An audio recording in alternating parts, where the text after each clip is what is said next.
Recently, there was an article that was released by Wizards of the Coast about some changes and updates to the Commander format.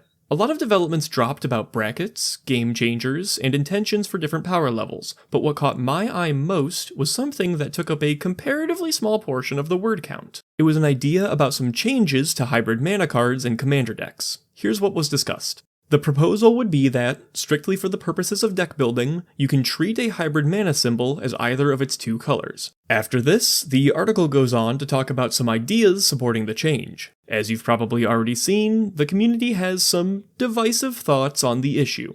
It looks like it's turning out to be a much bigger discussion than expected, and probably for good reason. This is how the section ends. We'll be reading all the discourse in the community around these 4 questions on social media, and we'll especially be collecting things on the official Magic Discord, so go check that out.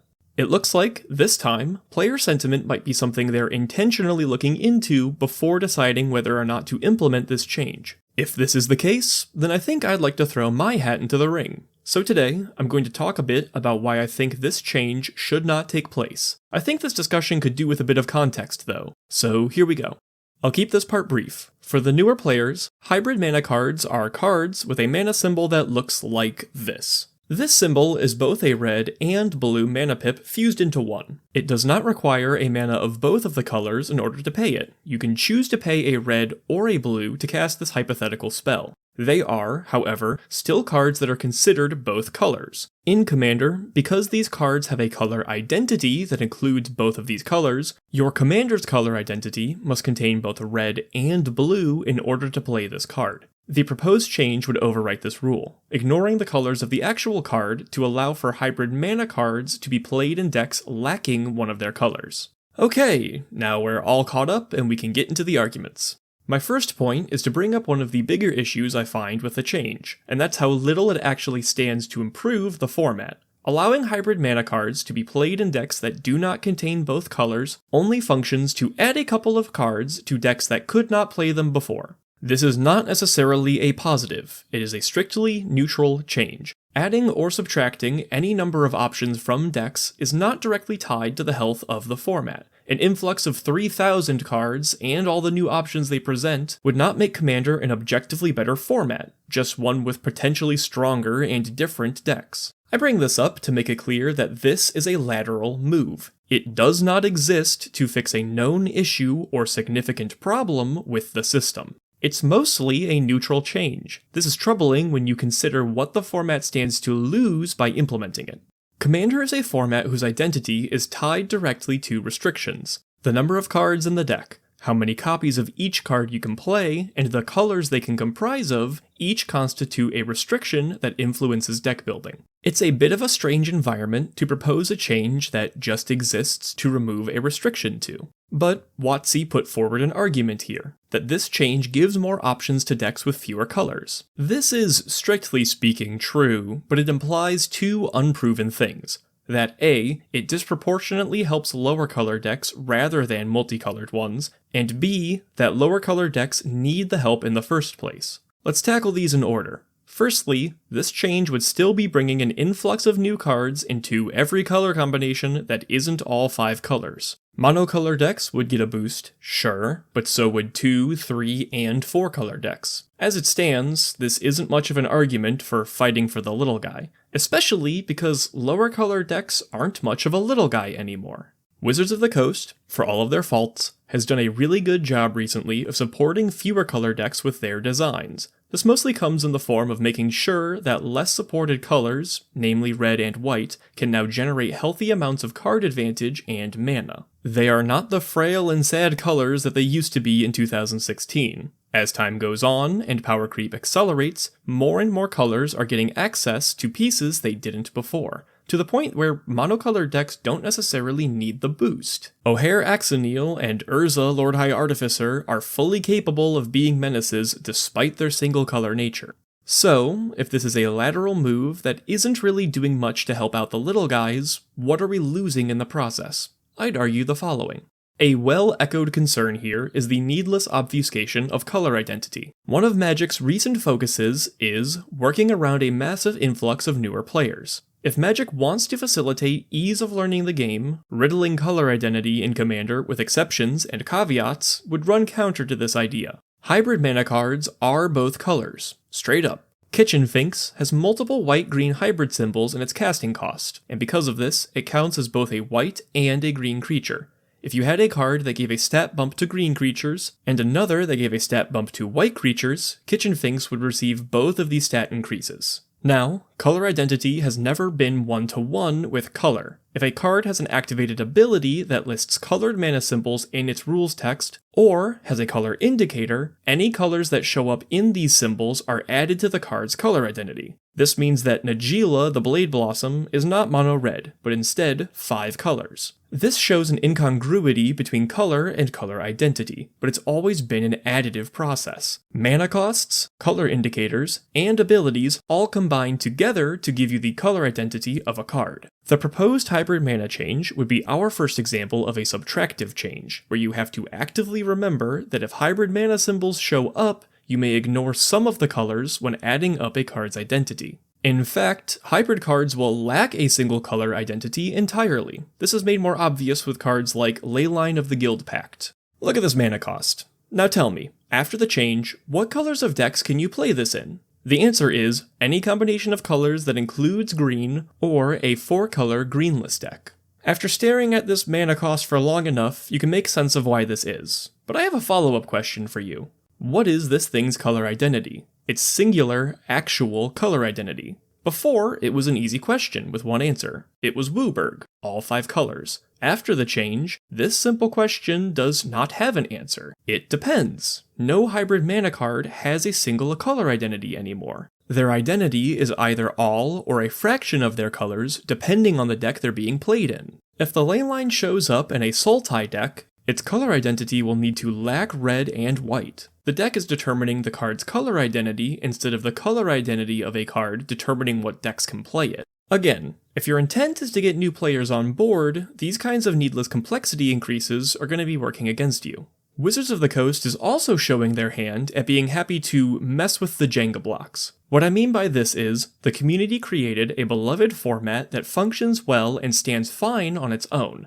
Think of that as a Jenga tower. Like a hovering middle manager, Wizards of the Coast is content to change things around just for the sake of change, fixing nothing, but risking altering things that they didn't consider in the process. When it was originally announced that Wizards of the Coast was gaining control of the Commander format, there was a lot of outcry that they would make sweeping changes to the format and/or undermine its community-created nature. It seems now that those worries were somewhat well-founded, as although this hybrid mana situation was certainly in the realm of discussion for Commander, it had never been a chief issue with the format. This goes far beyond changing individual card legality. Now, the rules and structures of the format themselves can be expected to be tinkered with despite a lack of need. This brings up an ethical concern of mine. So, Lorwyn Eclipsed is around the corner. In it, we're going to be getting a return of the hybrid mana symbol. If I can don my tinfoil hat for a moment, it seems pretty obvious to me that these two events occurring so close in proximity is likely not a coincidence. If, let's say, Wizards of the Coast was hypothetically trying to incentivize Commander players to purchase more Lorwyn product, then, hypothetically, would a way of doing that not be to make it so that some exciting new cards would see play in a wider range of Commander decks? If this is true, then is it a stretch to say that the change to hybrid mana could be, in part, influenced by sales? If that's the case, then it would mean Wizards of the Coast is willing to make changes to the very rules of a format in order to push their products harder. The actual intent of a person, much less a group, is nearly impossible to know, but I would be lying if I said I didn't have some alarm bells ringing at how well-timed this discussion seems to be. Alright, on to the next issue. There's an argument that's been floating around recently, and it goes something like this.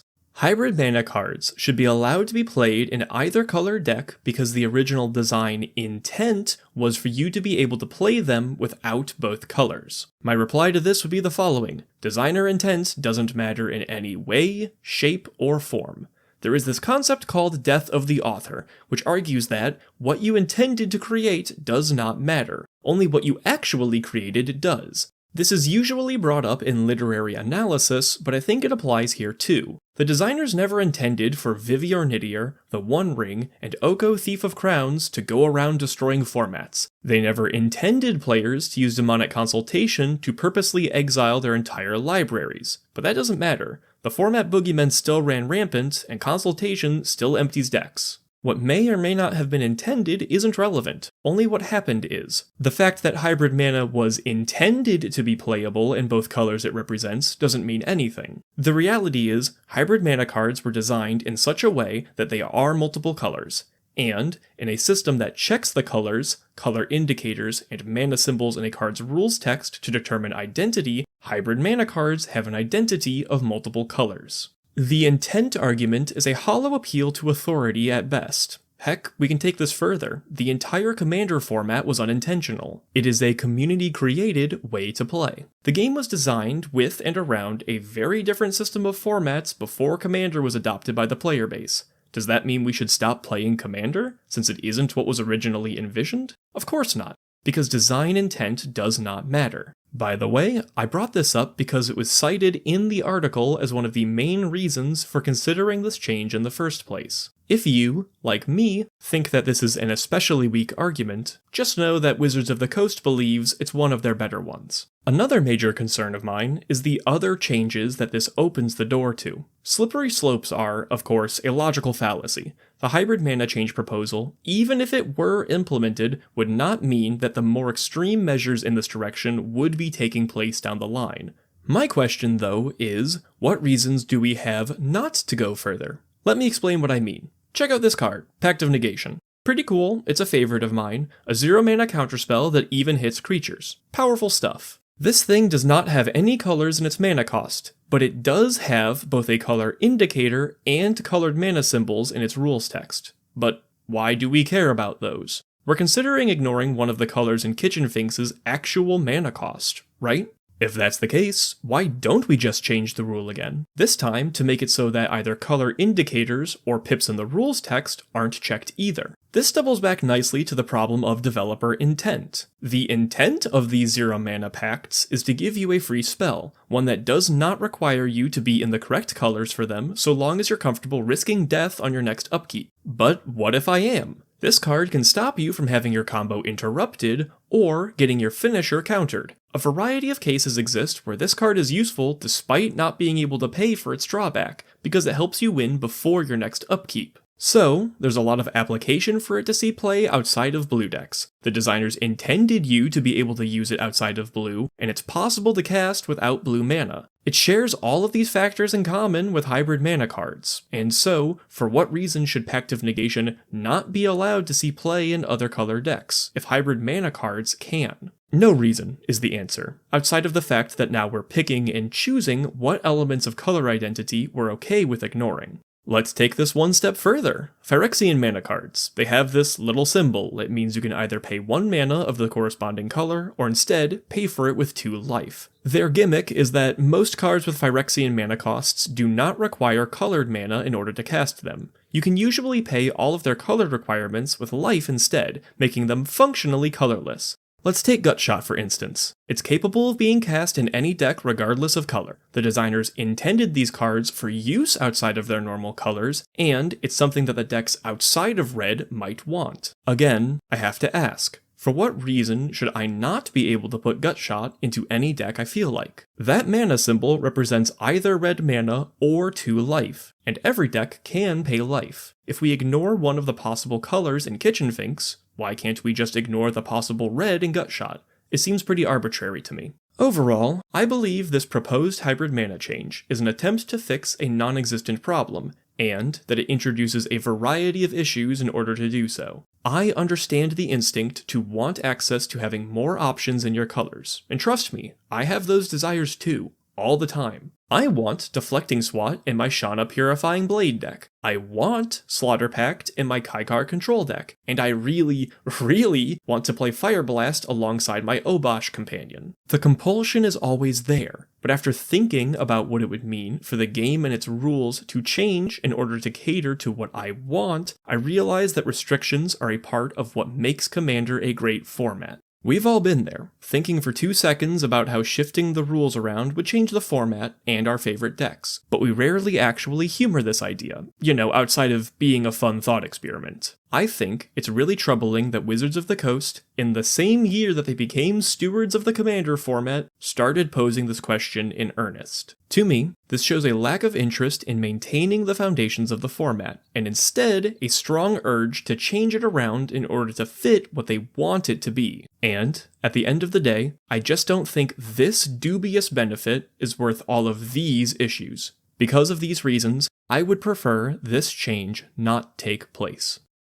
But maybe you disagree, and that's what the comments are for. I'll be down there with you guys discussing whether or not you think hybrid mana should stay multicolored or undergo the change. While you're around, if you enjoyed the video, I would appreciate it if you could take a second to like it and share it with someone. This won't be something WotC sits on forever. They're going to make a decision eventually, and player feedback is going to play a role in it. Please, get people involved in this discussion. If you enjoy the format of these videos, subscribing to the channel will help you get notified when I upload. Jesus, we're almost at 20,000 subscribers. I actually never thought that would happen. If you would like to talk to some of those people, I have a Discord server where we get together to discuss Magic, have game nights, and I'll drop hints about future videos. It's also another place to get notifications in case YouTube drops the ball. Lastly, I've got a Blue Sky. Follow me over there for my spur-of-the-moment thoughts on Wizard Squares. Thank you so much for watching, and have a wonderful day.